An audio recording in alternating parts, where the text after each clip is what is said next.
chicken nuggets. Today you get to hear about pirates. Yes, this is a true story about pirates. Let's find out what's happening in this story. You are going to need to know a few words. First word is ancestors. Ancestor is someone's family from the past. Simon found out his ancestors came to America a long time ago on a ship. Next word is dejected. Dejected means to feel sad because of failure or loss. Jubilant. Jubilant means the opposite. It means to feel or express great joy. The football players felt jubilant after they won the playoff. Wouldn't you? All right. The next word is navigator. A navigator is a person who finds out how to get to a place. For example, my mother is usually the navigator when my family goes on a road trip. Patriots. The last word is patriots. And patriots means people who love and strongly support or fight for their country. They're patriots, people who fight for their country. The founding fathers are considered patriots for all that they did for our nation and country. All right, let's get started. I gotta scroll to my story here. Boom, boom, boom. This is lesson 8, and it is called Peace and Pirates. Little known fact, the War of 1812 was actually over before a lot of battles were fought. And in this story, and I'm looking right here, in this story, I want you to listen closely to find out more about the two pirates who played this important role in the Battle of New Orleans. The War of 1812 was actually lasted 3 years. The War of 1812 actually lasted almost 3 years, started Grandfather Lafitte. Both sides won battles here and there. The Americans felt dejected when the British burned Washington, D.C., but they felt jubilant when they successfully defended Baltimore and New Orleans. Who won the War of 1812, asked JP. Well, that's a tough question, replied Grandfather Lafitte. There wasn't an outright winner. However, in many ways, by preventing the British from capturing several of our key ports, we felt that we had won. Did the British think that they had won? Adele chimed in. I don't know about that. I am sure that they felt that there was no clear winner. There's no question that both sides were happy to stop fighting. The Americans were relieved that the British did not gain any more land in our country. The peace treaty stated that both sides would have to accept the land agreements that existed before the war. That's good, but I still haven't heard anything about pirates, urged JP. Well, now you're going to, said Grandfather Lafitte. You see, privateers and pirates played an important role in the War of 1812. What are privateers, and how are they different from pirates? Asked Adele.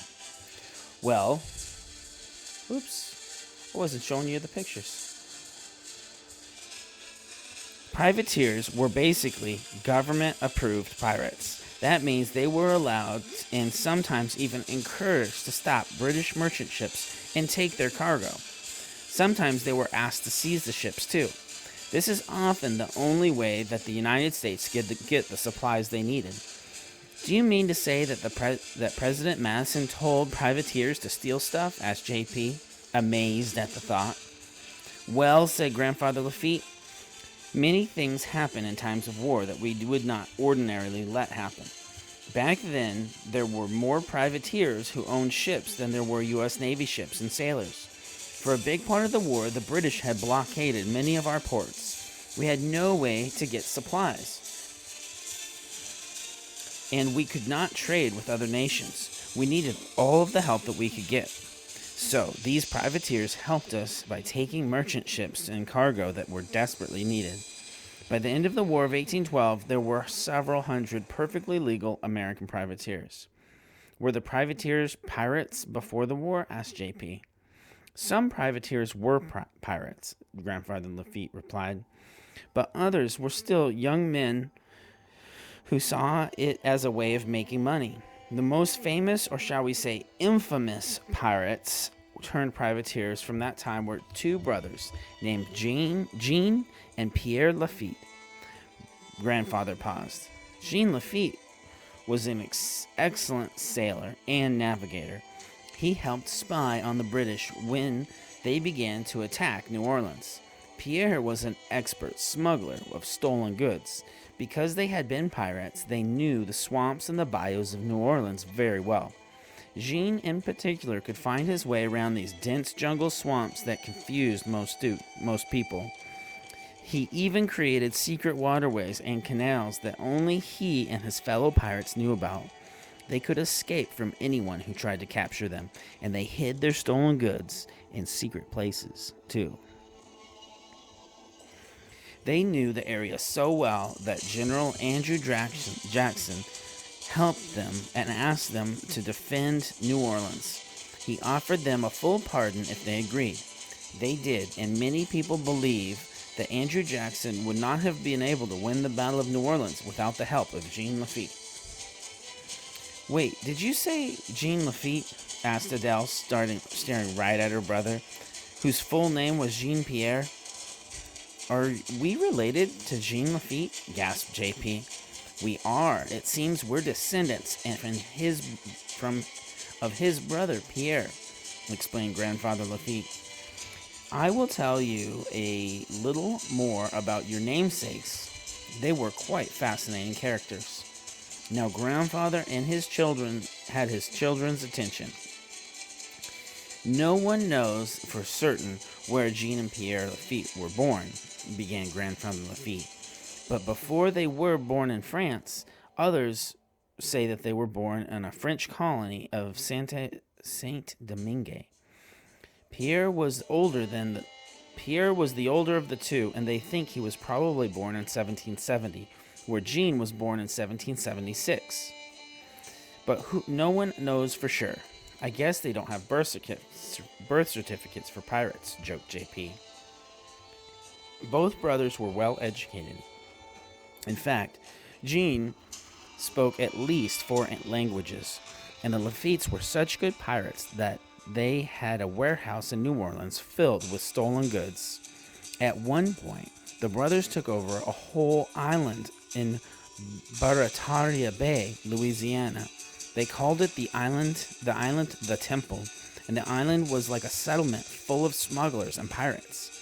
Jean Lafitte was their leader, and the pirates sold their stolen goods right there on the island, and everyone went there to shop, the rich and the famous, and even some everyday farmers. That's cool, exclaimed JP, listening spellbound by his grandfather's story. You could say that, laughed Grandfather Lafitte. As the war moved into their hometown, they used their secret waterways in the British swamps and in the swamps and bayous to keep a close eye on the British. Despite Jean Lafitte's best efforts, the British eventually found his island, and they seized his fleet of pirate ships and all of the treasures he and his brothers had stored there. Did the British capture Jean and Pierre too? Wondered JP. No, the brothers weren't on the island at the time, Grandfather Lafitte replied. Jean and Pierre never thought themselves as pirates.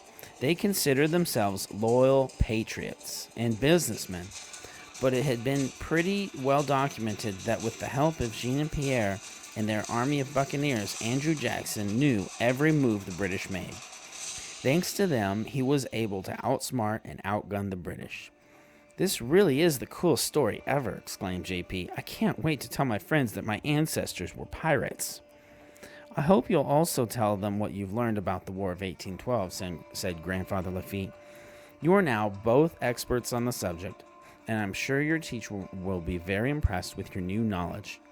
Granddad, you never told us what's in the journal, prodded Adele. She had been curious about Grandfather's journal ever since she noticed it when they first arrived. Grandfather Lafitte opened up the leather journal. Attached to it was the first page of an old, crinkled poster.